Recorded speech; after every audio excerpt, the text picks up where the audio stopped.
he's laying the ground for what we know to become obvious, that the question of what is, which after all is the central Catholic question, to become normal.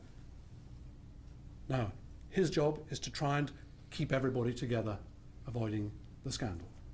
And I think that's why I talk about temperature lowering in the way he's done this, and why, as far as I can see, there's been no attempt to make that instruction on the seminary, which was gurgling about in the bowels of the Vatican for 8 years, and which then came out in the very, very mildest form, and missing a key phrase that had always been used before, which was the claim that because the acts are intrinsically evil, so the condition must be considered disordered.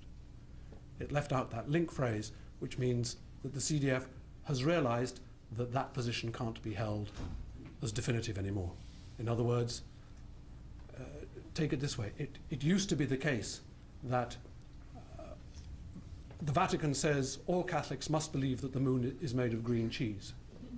Now they're saying Vatican astronomer says moon is made of green cheese. Now there's an important difference between that. One is a claim that our faith will fall apart unless we agree that the moon is made of green cheese. The other is this discussion will now be held between astronomers. And we can therefore have confidence that the cheesiness or otherwise of the moon will come to be demonstrated or not by what is true. Now, having got people beyond a taboo into the space of reasonable conversation is how you keep a group of people together and reasonable. This is a very difficult task. We know how easy it is for people to be provoked into the kind of outrage that makes them go apart and away. We've seen with the cartoons of Muhammad over the last few weeks just how easy outrage, how easy it is to produce a unanimity because someone is doing something, how easy it is to provoke.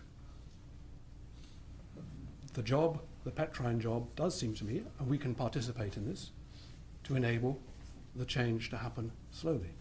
And as far as I can see, the evidence is that he'll do it away. It won't be clear for people who want someone to come out and say something clear, because he's the head of a machinery that works by due process over time, but he's turning it round in such a way that by careful undoings of little screws, it will become possible for us to live this matter peacefully. None of which means that there hasn't been an awful lot of pain. There has. None of which means that it is not up to us to make a difference. It does. But it does mean that we're doing so within a sphere where room is being made for this change to happen. And I don't think we can ask for much more than that of people who are an awfully long way away and are having to keep an awful lot of different balls in the air. We can take such things and run, and we should do. Does that kind of make sense?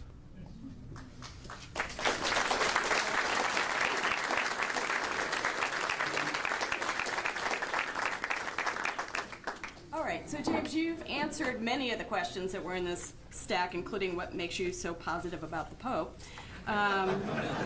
So I pulled two others that I think reflect many of the questions that are in that stack. If I don't get to your question, you can blame me. And the first one is, and I've also asked Vincent and Julie to pull two out of their stack, too, that they can address. So, Father Alison, in general, I agree with your perspective, yet today real harm is done to gay youth who are taught falsehoods about their true nature by representatives of the church who may feel compelled to do so despite even private reservations. How does one lovingly and responsibly, act towards this type of evil? So, the gay youth.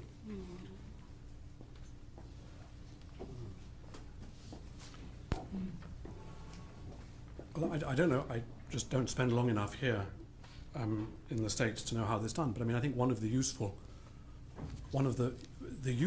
features of the word homophobia, which is not a lovely word, is that it enables people to say, oh, he's just being homophobic.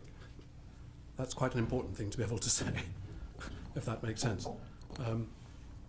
Yes, there are going to be church leaders who will feel that they've got to say this kind of thing. They're frightened. They're going to be working through it.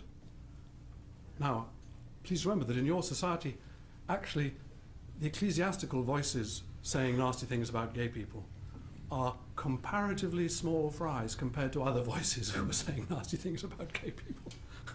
It's worthwhile keeping things in perspective here.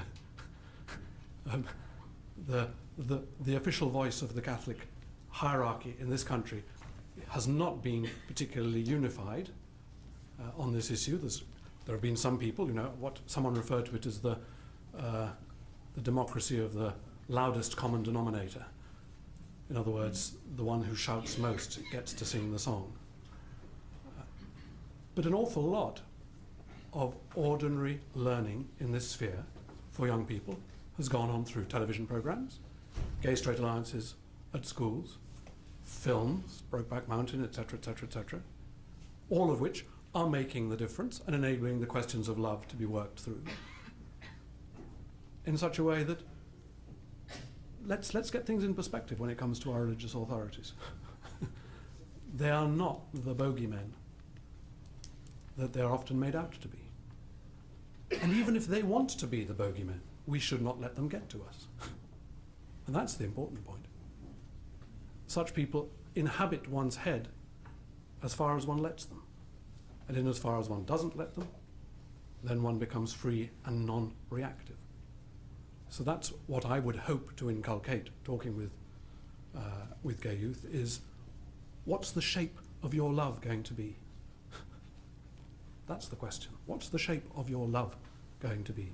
Yeah, the voices, they'll still be loud. It is all over by the shouting. The shouting is going to be loud. But it is all over. So what's the shape of your love going to be?